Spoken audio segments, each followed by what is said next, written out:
Were there once giant elder trees reaching miles high, spanning the entirety of ancient Earth?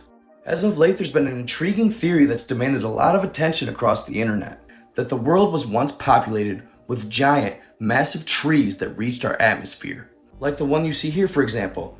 This is the North African country of Tunisia's Jugurtha tableland, located on the western side of the country where it shares a border with Algeria.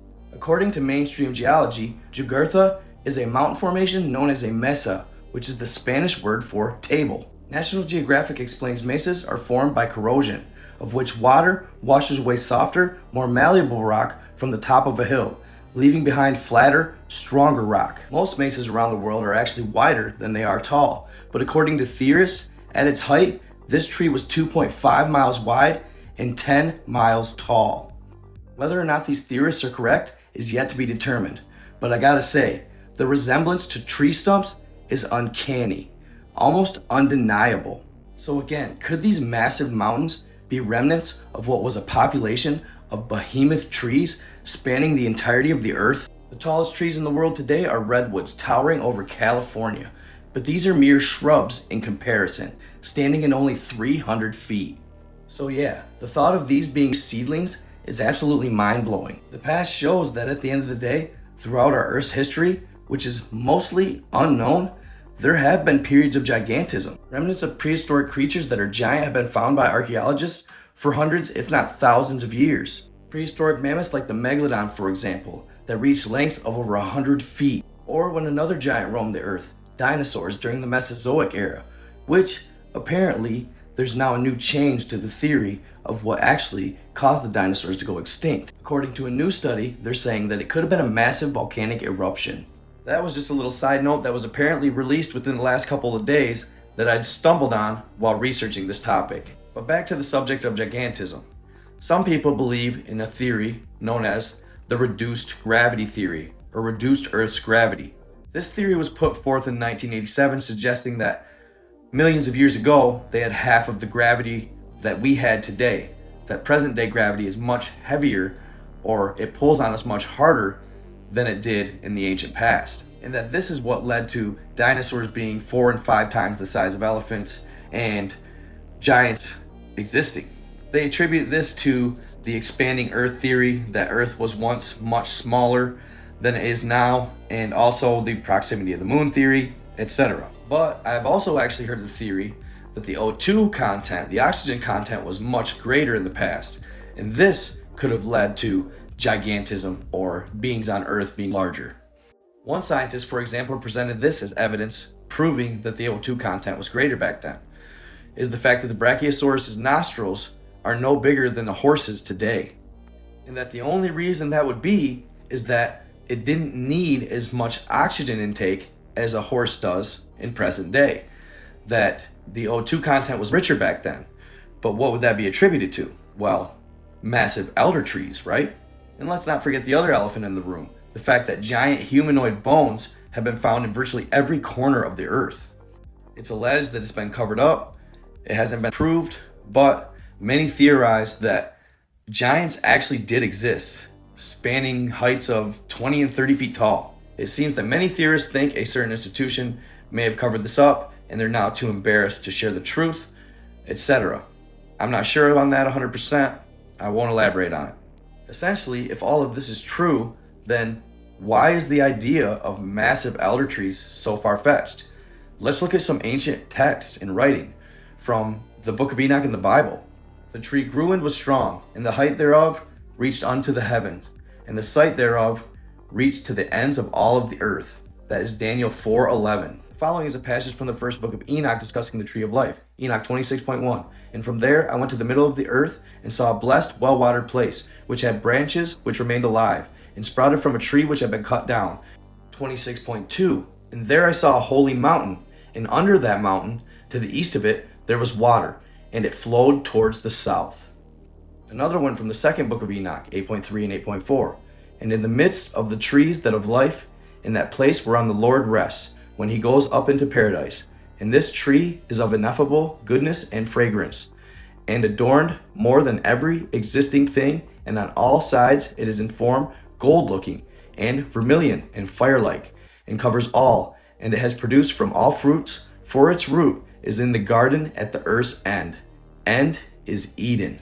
One of the most interesting passages from the Bible I've found was Ezekiel 31, 1 through 9. Check this out. In the 11th year, on the first day of the third month, God's message came to me. Son of man, tell Pharaoh, king of Egypt, that pompous old goat, who do you astride the world think you really are? Look, Assyria was a big tree, huge as a Lebanon cedar, beautiful limbs offering cool shade, skyscraper high, piercing the clouds. The waters gave it drink. The primordial deep lifted it high, gushing out rivers around the place where it was planted, and then branching out into streams to all the trees in the forest. It was immense, dwarfing all the trees in the forest. Thick boughs, long limbs, roots delving deep into the earth's waters. All the birds of the air nested in its boughs. All the wild animals gave birth under its trees. All the mighty nations lived in its shadows. The line that got me the most right there was, the primordial deep lifted it high. The waters gave it drink. Does that mean, and what I take from that is, the roots traveled so deep that they bypassed our oceans and broke into the waters below, meaning the large caches of fresh water below our ocean that's said to be 3 to 5 times more fresh water below the ocean floor than the amount of water in our oceans on the surface. And I thought this was interesting. It says, that marks the end of big tree nations. No more trees nourished from the great deep. No more cloud-piercing trees. No more earthborn trees taking over. They're all slated for death back to earth, right along with the men and women from whom it's dust to dust. And there are potential examples of these trees of life all over the globe. We have Ben Bulben in Ireland, Mount Connor in Australia, all flat and round as if something cut them clean. Mount Garfield in Colorado, the Superstition Mountains in Arizona, Mount Roraima and the amazing Cerro Atana in Venezuela. What's more is one of the local native tribes in Venezuela had a story about Atana. For the Piaroa natives, they called it the sacred stump that brings the fruits of the world. Their mythology states that it was a tree that reached the heavens and it brought fruits to all creatures of the Amazon. Their story states that one day a god and his nephew of which turned into a paca, actually cut it down to get all the fruits at once. Then we have the Devil's Tower of Wyoming. And those of you that know Steven Spielberg's Close Encounter of the Third Kind know the Devil's Tower. It has a profound resemblance of an ancient tree stump that was cut down. And though gentlemen like Graham Hancock share the following info, it has not been substantiated, so doubt still remains. And when tracing back the original post on Facebook, it was actually posted by a satirical account. So needless to say, it likely doesn't have any grounds or any backing, but a claim nevertheless. In 2017, there was a claim that Wyoming scientists from the Wyoming State Department discovered a massive root system under the Devil's Tower. It spanned up to 4 miles deep and over 7 miles wide, was the claim.